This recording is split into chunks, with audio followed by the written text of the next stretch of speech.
Bismillahirrahmanirrahim. Assalamu alaikum and welcome to Rational Minds.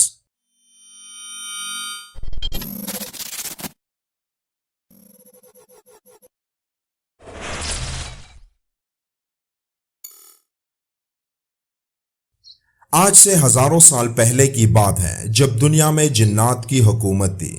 یہاں خون ریزی تھی، دنگا فساد تھا، نافرمانی اور کفر و شرک کا غلبہ تھا. نیکی بہت کم تھی، بدی بہت زیادہ تھی. جنات ایک دوسرے کے خون کے پیاسے تھے اور شر و فساد عام تھا.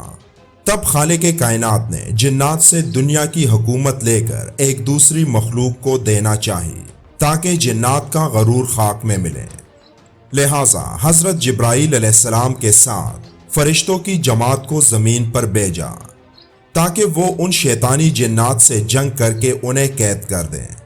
اور ایک بہت بڑی جنگ کے بعد جنات کو شکست ہوئی اور وہ بکھر کر ویران وادیوں اور سنسان جگہوں پر قید کر دیے گئے، جہاں وہ حضرت سلیمان علیہ السلام کے دور تک قید رہے اور پھر حکمت خداوندی سے دوبارہ آزاد کر دیے گئے. جب اللہ تعالیٰ نے فرشتوں کو اطلاع دی کہ میں زمین پر اپنا خلیفہ بنانا چاہتا ہوں جو اختیار یا اپنی خود کی مرضی کا مالک ہوگا اور میری زمین پر جس قسم کا عمل کرنا چاہے گا کر سکے گا اور اپنی ضروریات کے لیے اپنی مرضی کے مطابق کام لے سکے گا، گویا وہ میری قدرت اور میرے تصرف و اختیار کا مظہر ہوگا.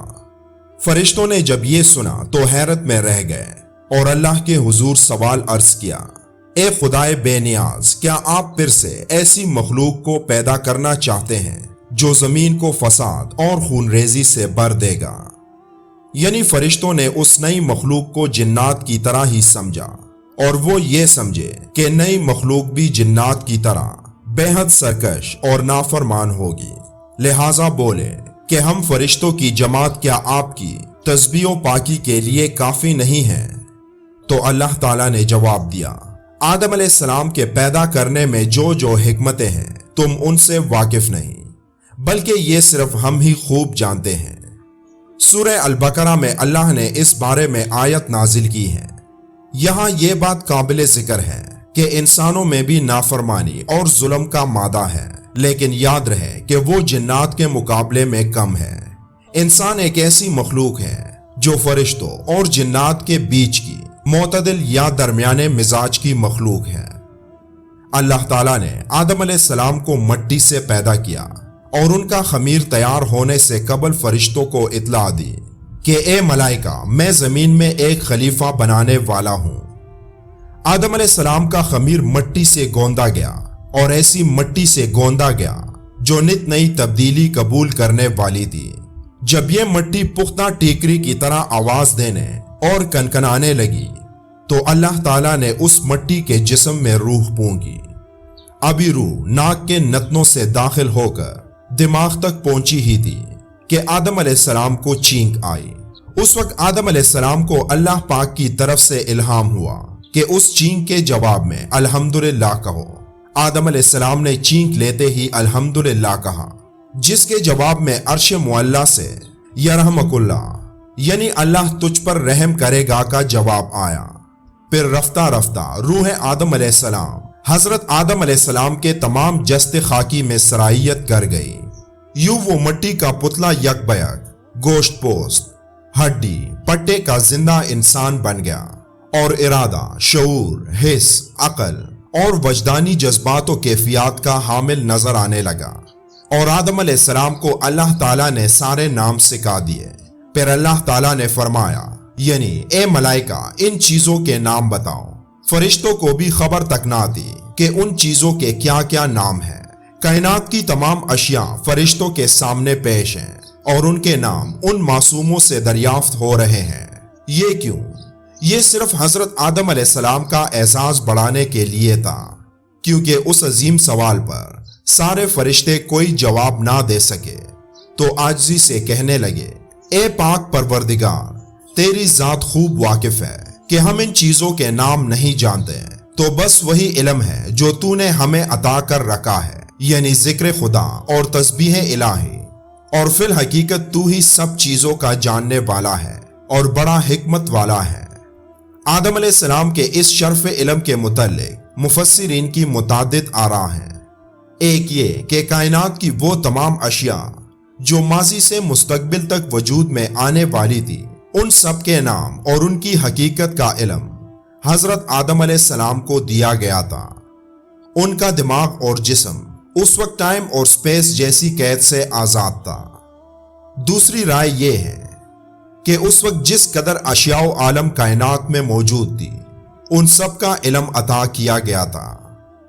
تیسری یہ کہ زمین میں رہائش اور یہاں حکومت کرنے کے لیے جس قدر علوم کی ضرورت تھی، وہ سب علوم عطا کیے گئے۔ مثلا طب، انجینئرنگ، ہندسہ، سب علوم دیے گئے۔ یا پھر انسانوں کے اندر جو غصہ، شہوت، بھوک، حسد، تکبر، الغرض بہت سی باطنی کیفیات و احساسات ہیں جنہیں انسان ہی سمجھ سکتے ہیں۔ فرشتوں کے اندر وہ فیلنگز یا جذبات نہیں ہیں، اس لیے وہ ان کے نام اور کیفیات بتا بھی نہیں سکتے۔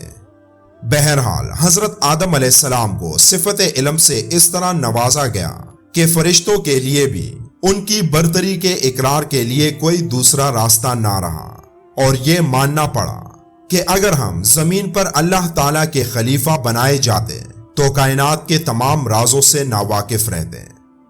اللہ نے کہا، اے آدم، تم ان کو ان چیزوں کے نام بتاؤ۔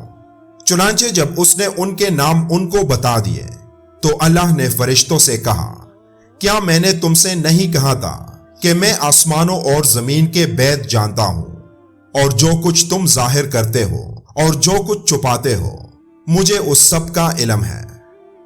جب حضرت آدم علیہ السلام کی علمی برتری تمام جنات و ملائکہ پر ظاہر ہو گئی تو اب آدم علیہ السلام کا اعزاز اور بڑھانے کے لیے اللہ تعالیٰ نے فرشتوں کو حکم دیا کہ آدم علیہ السلام کو سجدہ کرو، جس کا ذکر قرآن میں ان الفاظ میں موجود ہے کہ آدم علیہ السلام کو سجدہ کرو، تو فوراً تمام فرشتوں نے حکم کی تعمیل کی اور سجدے میں گر پڑے سوائے شیطان کے، اور وہ سجدے میں نہ جھکا۔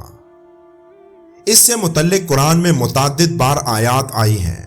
سورہ آراف میں ہے، اور ہم نے تمہیں پیدا کیا، پھر تمہاری صورت بنائی، پھر فرشتوں سے کہا کہ آدم کو سجدہ کرو، چنانچہ سب نے سجدہ کیا سوائے ابلیس کے، وہ سجدہ کرنے والوں میں شامل نہ ہوا۔ اسی طرح سورہ الحجر میں ہے کہ ہم نے انسان کو سڑے ہوئے گارے کی کنکناتی ہوئی مٹی سے پیدا کیا، اور جنات کو اس سے پہلے ہم نے لو کی آگ سے پیدا کیا تھا۔ اور وہ وقت یاد کرو جب تمہارے پروردگار نے فرشتوں سے کہا تھا کہ میں گارے کی کنکناتی ہوئی مٹی سے ایک بشر کو پیدا کرنے والا ہوں، لہٰذا جب میں اس کو پوری طرح بنا لوں اور اس میں اپنی روح پونک دوں تو تم سب اس کے آگے سجدے میں گر جانا۔ چنانچہ سارے کے سارے فرشتوں نے سجدہ کیا سوائے ابلیس کے کہ اس نے سجدہ کرنے والوں میں شامل ہونے سے انکار کر دیا۔ پھر سورہ کہف میں ہے، اور وہ وقت یاد کرو جب ہم نے فرشتوں سے کہا تھا کہ آدم کے آگے سجدہ کرو، چنانچہ سب نے سجدہ کیا سوائے ابلیس کے کہ وہ جنات میں سے تھا۔ چنانچہ اس نے اپنے رب کے حکم کی نافرمانی کی۔ کیا پھر بھی تم میرے بجائے اسے اور اس کی ذریت کو اپنا رکھوالا بناتے ہو، حالانکہ وہ سب تمہارے دشمن ہیں۔ ان آیات سے یہ بات واضح ہو گئی کہ انسان پہلے دن سے ہی انسان ہے۔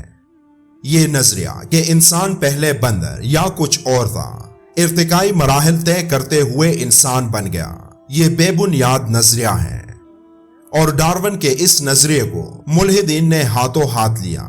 لیکن جدید تحقیقات اور آثار قدیمہ سے یہ بات ثابت ہو چکی ہے کہ انسان پہلے سے ہی انسان رہا ہے۔ ارتقاء انسانی علم و شعور میں ہوا ہے، انسان کی ساخت میں نہیں۔ اس بارے میں جاننے کے لیے ابھی بھی بہت کچھ ہے، جس کو ہم اس ویڈیو کے دوسرے حصے میں تفصیل سے بیان کریں گے۔ ہمارے ساتھ رہیے گا۔ اگر ویڈیو اچھی لگی ہو تو اسے لائک کر کے اپنے دوستوں کے ساتھ بھی شیئر کریں۔ انشاءاللہ اگلی ویڈیو میں پھر ملاقات ہوگی، تب تک کے لیے اللہ حافظ۔